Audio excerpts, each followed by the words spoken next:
Hey guys, welcome back to another video. Today we'll be reading the fourth book of Wings of Fire, The Dark Secret. So, let's begin. The prologue.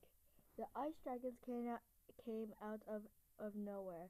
It should have been a quiet night. They shouldn't have seen anyone but Skywings and other Mudwings on their patrol along the mountainous border between their kingdoms. There hadn't been a battle near their village since the one where they lost Crane 16 days ago. Reed still couldn't think about the battle without the feeling of a huge pit open inside his chest. Sometimes he wanted to close his eyes and fall into that pit and never come out, but he couldn't. He had 4 other brothers and sisters who depended on him. He was their leader, their bigwing, even though he knew now that he wasn't supposed to be.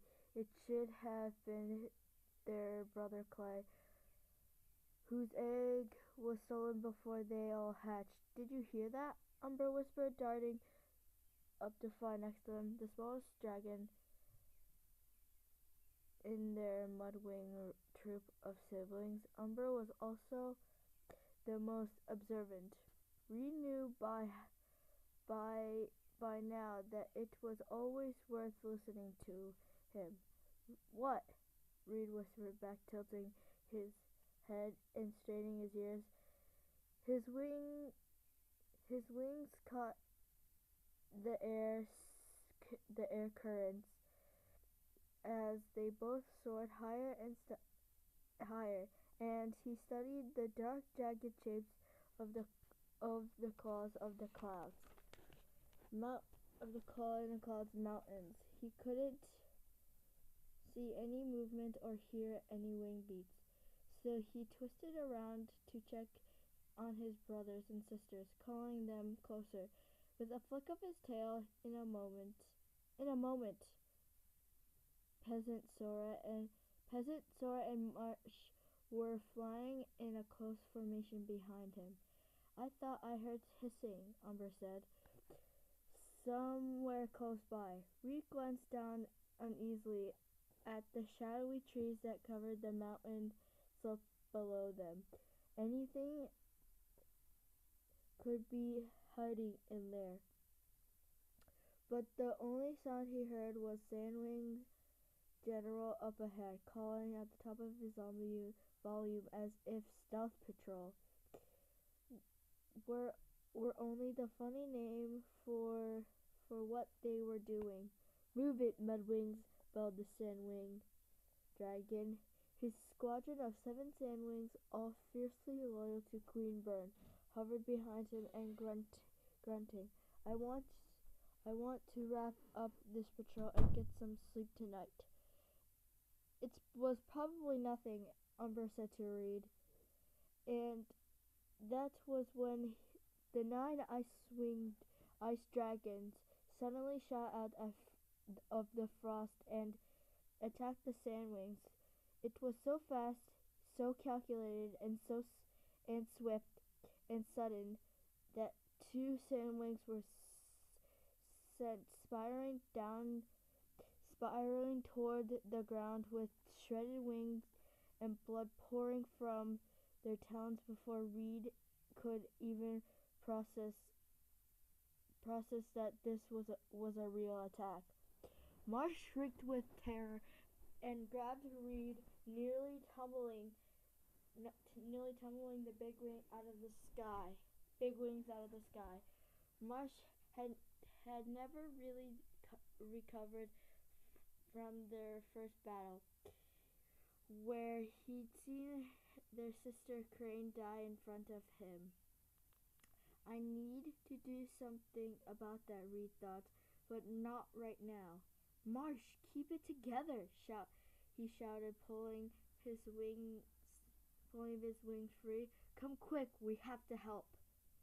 He saw the hesitation on their faces and caught himself wondering again what Clay would have done in the situation, and whether the others would have been happier and safer following him.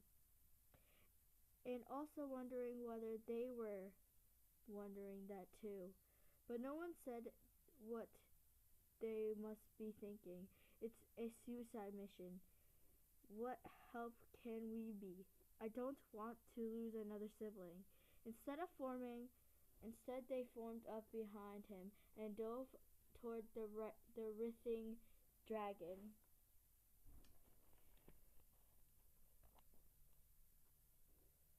Dragons. Reed hated fighting ice wings. Their serrated claws seemed 10 times sharper than normal claws, and their whip-thin tails left stinging marks across his snout and wings. Worst of all, they could just breathe on you and kill you. He shot a burst of fire at the biggest ice wing, who was grappling with the Sandwing general. Her teeth snapped shut and hissed at him, but she was too busy with the Sandwing to come after Reed. He spun in the air, lashing out another silvery white scales as another ice wing attacked his flank. They clutched each other with fierce talons for a moment, the wind buffeting their wings. Finally, Reed managed to cough out another bolt of flames at the ice wing, and the ice wing jerked away, narrowly avoiding a stinging nose. Reed spotted an ice wing diving toward Umbra and leaped to knock his brother aside, catching the brunt of the white dragon's momentum against his chest. As he staggered back, he saw another ice wing wrap around her, dangerous claws around Sora's neck. And he roared with fury. Peasant was there in an instant, throwing the ice wing off Sora, but the ice dragon came back at them with her mouth open to shoot her frost breath. I can't lose anyone else, Reed thought. It'll kill me. He smashed into the ice wing's side, sliced his claws across her throat while she was twisting to breathe on him. Her eyes went wide, and she made an agonized gargling noise as blood bubbled from the wounds. When he let go of her, the ice wing soldier fell toward the dark forest, her wings twitching feebly like a dying grasshopper. Retreat! A voice suddenly howled. Reed's heart jumped hopefully, thinking the ice wing were giving up. But then he realized the Sandwing general, but it was the Sandwing general. Retreat! The sand dragon yelled again. Reed thought they might defeat the ice wing if they kept fighting, but it wasn't worth the risk. Every moment was an opportunity for the ice wing to kill one of his brothers and sisters. Returning meant keeping them alive. Retreat, echoed the general, grabbing Umbra and pulling him back. Fall back, peasant, too. Fall back, peasant, you too. He scanned the struggling shapes in the moonlight and picked out his troop, all still alive for now. His sister sank her teeth into the opponent's forearm, and he released her with a shriek of pain. In a flash, she was at Reed's side, and they soared up into the sky with Marsh, Sora, and Umber right beside them. Reed saw the Sandwings take off towards the mountains. Most of the Ice Wings shot after them. Only two turned to pursue him and his sibling. This way, he cried, diving for the forest. If Ice Wings could hide in there, so could his dragons. He wasn't obligated to follow the Sandwings.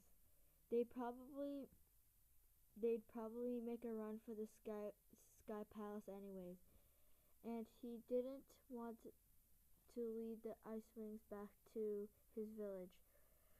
Pine branches whipped against his face as he hit the trees. His brothers and sisters had practiced for a formation, like zipping through an overgrown forest while staying together. He had to trust that they'd remember and be close behind him. He heard the sound of thrashing wings farther back and risking a glance back, a risked glance over his shoulder. Even in the shadows, he recognized the shapes of how his brothers and sisters flew. They were all there, but it must be the Ice Wings who'd gotten caught in the upper branches. Reed took a chance and landed. The others dropped to the ground with him, and they all immediately flattened themselves with wings outstretched, becoming puddles of shadows on the dark floor.